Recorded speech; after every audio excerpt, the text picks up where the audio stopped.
Now she is dragging the toe, and the snowboard started to turn. She also had the toe, he had the toe extended, snowboard on the right side, and the snowboard started to turn. So that was actually a good demo. They just didn't follow through with it.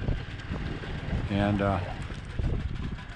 these are some of the things that we're pointing out. These are common misuses, and makes snowboarding just a little bit harder than it needs to be. Okay, so you saw this young lady come off the lift. 90% of the people coming off the lift have trouble because they don't drag the heel to turn left, and they don't drag the toe to go right. But the biggest problem is that 95% of the people snowboarding do what this young lady is doing, which is to sit down to put the board on. We're going to do a short clip showing you how to put the snowboard on standing up, so you don't have to get back up. There's a lot of time wasted there. There's a lot of energy used to get back up on your feet. So let's make it easy, simple, and direct. So let's discover that we have more energy by learning a simple technique of putting the board on while standing up. Now this gentleman here is going to put the board on standing up, but he's facing the wrong direction. So if he happens to release the back by the heel of his foot, the snowboard will start sliding down the hill. So you actually want to be looking up the mountain when putting it on, as you will see in our demonstration. The right way, we always look up the mountain and not down.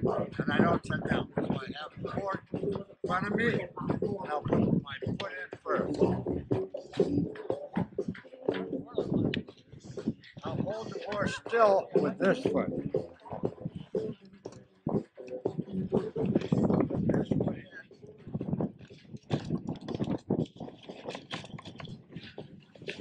I'll step back and pull the board back.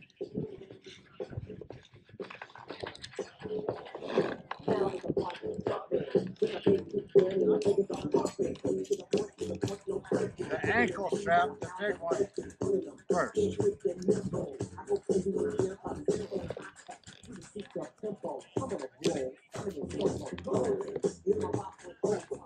Second. Last. Like taking the dog for a walk. Dog's neck.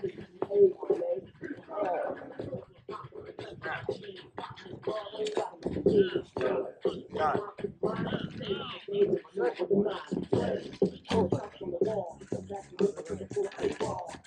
Because I tipped it up, I'm not sliding.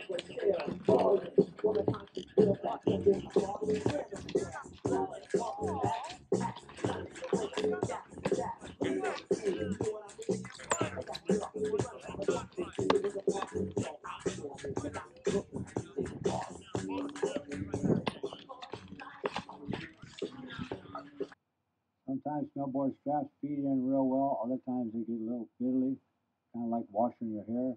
Some days you can do something with it, and sometimes it just doesn't work out. Go.